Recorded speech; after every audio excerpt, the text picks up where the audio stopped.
Well, as Election Day is approaching, we're going to be highlighting some of the key races that will be on the ballot across New York. Up first, the Hudson Valley congressional race between Democratic incumbent Patrick Maloney and Republican challenger Mike Lawler. Morgan McKay sat down with both candidates, and she joins us now with a close-up look at where each candidate stands on certain hot-button issues. Morgan.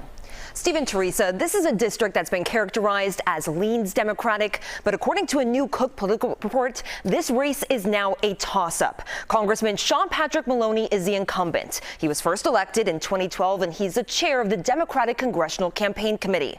Challenging him is Assemblyman Mike Lawler, who was elected to the State Assembly in 2020. Here is a look at some of the top issues and how each candidate would tackle them. The battle for New York's 17th congressional district is in the home stretch. In 2020, President Joe Biden won this district by 10 points. But this year, the race is seen as a toss-up. Crime is one of the top issues for voters this year, and both candidates have a different way of approaching it. The incumbent, Congressman Patrick Maloney. My strategy is to fund good policing. I brought millions back for local police departments. And his challenger, Assemblyman Mike Lawler. Cashless bail needs to be repealed.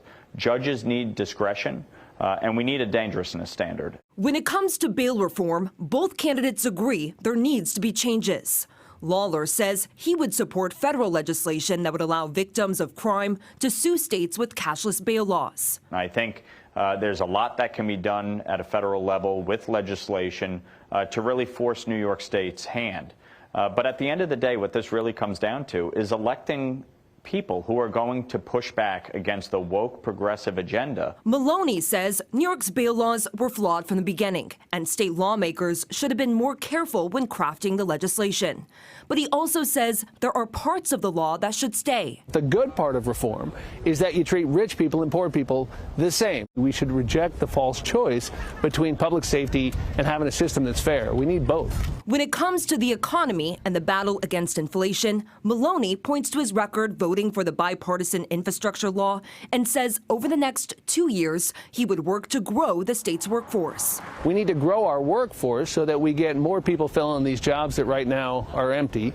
We need to cap prescription drug costs. Lawler says cutting inflation starts with cutting taxes. Up in Rockland County and Westchester, we pay among the highest property taxes in America. And Maloney has failed to lift the cap on salt. He promised to do it, and the Democrats have had complete control. Maloney has focused his campaign heavily on abortion access and gun control. When it comes to abortions, Maloney says the issue is far from settled here in New York if there are changes on the federal level. When my opponent says nothing's changing in New York, that's a flat-out lie. If you care at all about reproductive freedom, by the way, if you care about marriage equality or about birth control or even interracial marriage, they all depend on the same privacy backstop in the Constitution. Lawler has been clear that he is pro-life, but says he would not support a federal bill to ban abortions. He says he also supports exceptions, such as rape, incest, and the life of the mother. I don't believe in banning it nationwide. It should be dealt with on a state level. I certainly believe women should have access to birth control. I think they should have access to reproductive health.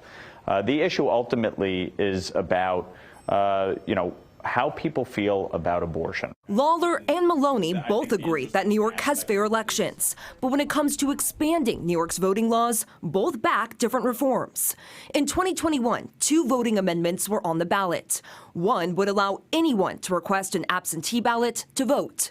Lawler says he voted for the bill while in the state legislature. I did vote in favor of no excuse absentee balloting to allow the voters the choice. And they rejected it. Maloney was a little more hesitant. I think it had a real important place during the pandemic, and I do think there ought to be as many methods of voting as possible. I don't want to see the specifics of those proposals. The other voting reform would allow New Yorkers to register to vote on the same day as the election. Maloney says he supports it. Absolutely. The biggest problem we have in New York is making sure that the reforms that have made it easier for people to vote are respected by the county boards of elections. While Lawler says he's against it. When you have people trying to register on the same day that the election is, most people just don't think that's fair. With just 2 weeks to go until the election, Maloney says he is a mainstream choice. I think the voters are telling you that they want mainstream leaders like me to stay in office and work on mainstream solutions, whether you're talking about public safety, whether you're talking about our support for Israel, whether you're talking about our fiscal policy. They want things getting done that makes sense. Lawler says a vote for him is a vote for change. A one-party rule is not working. We need to restore balance and common sense at every level of government. And whether you're a Republican or a Democrat or an independent, it doesn't matter. We all want a few basic things out of life. And early voting starts on Saturday. Stephen, Teresa. And in my office this afternoon, you see those ads going 24/7. Oh, all the yeah. political You ads. can't miss them. Yep. We mentioned that it's a tight race right now. Where exactly do things stand?